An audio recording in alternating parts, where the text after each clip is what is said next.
Biar agak berimbang saya beri kesempatan Pak Duke. Cuma ini memang Pak Duke nampaknya ya arogansi GM ini yang sebenarnya menjadi persoalan, tidak kunjung selesai masalahnya.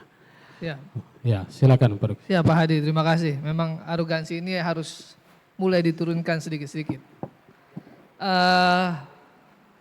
Pertama mungkin saya agak menyambung dari Pak Sekda tadi. Memang permasalahan batu hitam ini muncul berapa tahun terakhir ini, 2-3 tahun terakhir inilah kalau nggak salah ya. Sebelumnya nggak ada masalah memang. Peti itu udah banyak. Pertambangan emas tanpa izin itu udah banyak. Tapi nggak ada masalah. Artinya dari tahun 90 kalau kita mengikuti apa yang disampaikan Jumper dalam gugatannya, tahun 90 itu mulai penambangan ya, tambangan rakyat dalam konteks pertambangan emas. Ya, belum ada itu batu hitam. Logam. Sampai kemudian 2019, 2021 ini mulai muncul batu hitam dan mulai bermasalah, kan begitu. Dan menurut referensi yang saya baca juga, batu hitam ini sebenarnya logam juga. Dia kategorinya bukan batu bara, tetapi logam juga. Di dalamnya ada pirit Pak ya, ada tembaga dan sebagainya. Nah sebenarnya aturan mengenai perizinan tambang logam dari sejak tahun 90 emas sampai kemudian ditemukan batu hitam 2019-2021 tetap logam itu ada di pemerintah pusat Pak. Gitu loh. Salah sasaran kalau mau menggugat provinsi atau kabupaten gitu. Ini kewenangan ada di pusat. Logam itu ada di pusat. Silakan dirubah dulu. Ibarat kita punya tanah, ada sertifikat SAM, gitu ya. Pingin ditaruh di situ, kan nggak bisa Pak. Udah ada orang punya di situ. Tapi kalau mau dirubah, ya silakan. Yang punya kewenangan mengatur tentang logam itu di mana? Di pusat. Karena batu hitam ini logam, bukan batuan, gitu loh.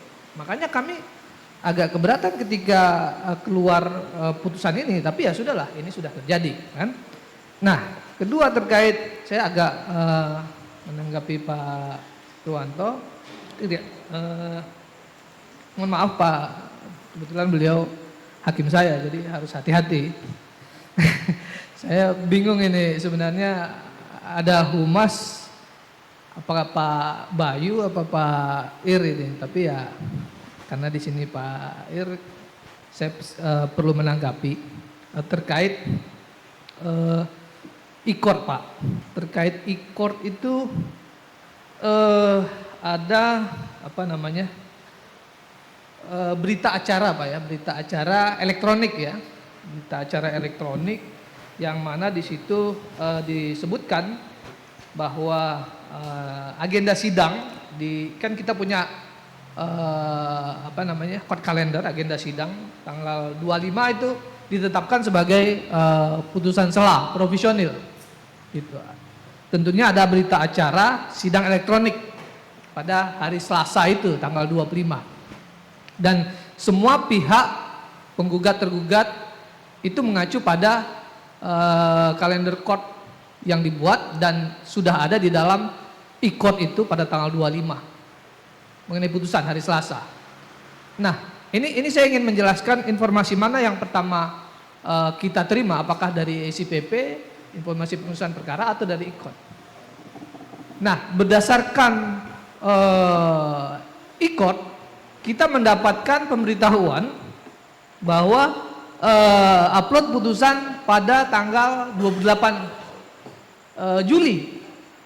Jadi pada hari Selasa itu kita mendapatkan informasi pertama dari e-court itu bunyinya seperti itu. Gitu. Jadi kita terinformasi pertama itu dari e-court Pak. Karena para pihak yang ada di situ. Bukan di SIPP, bukan di sistem informasi penulisan perkara. Artinya yang menjadi pedoman kita, para pihak yang beracara itu adalah e-court. Sehingga pada hari yang kemudian dirubah hari Jumat tanggal 28 itu kita mengacu lagi ke situ. Apakah kemudian ada penundaan lagi atau ada putusan, para pihak mengacu ke situ. Tetapi ternyata kita nggak menemukan itu. Sehingga itu yang saya bilang, kalau dalam versi saya, mohon maaf Pak, ini semacam kebocoran gitu. Tapi ini tentu akan kami kaji lebih dalam lagi. Kemudian yang kedua, tentang putusan profesional ini juga saya membaca SEMA 4/2001 memang itu secara tegas diatur, mungkin saya agak berbeda dengan Pak Ir, disebutkan tanpa jaminan tersebut tidak boleh ada pelaksanaan putusan. Nah ini yang menjadi tanda tanya, siapa yang membayar jaminannya, gitu, ya. Ini perlu di awal saya sudah bilang, ini siapa nih di belakang ini, gitu, siapa, apakah rakyat memang akan melakukan pembayaran jaminan terhadap objek sengketa, dalam hal ini wilayah pertambangan GM dan beserta isi yang ada di dalamnya, atau bagaimana, dan berapa jumlahnya, jaminan itu berapa, gitu. Nah kemudian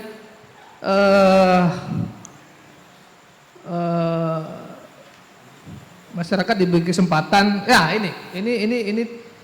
ini sedang kita kaji Pak. Kemarin saya sempat ikut juga meeting di manajemen. Kita akan coba untuk membuka keran itu, ya.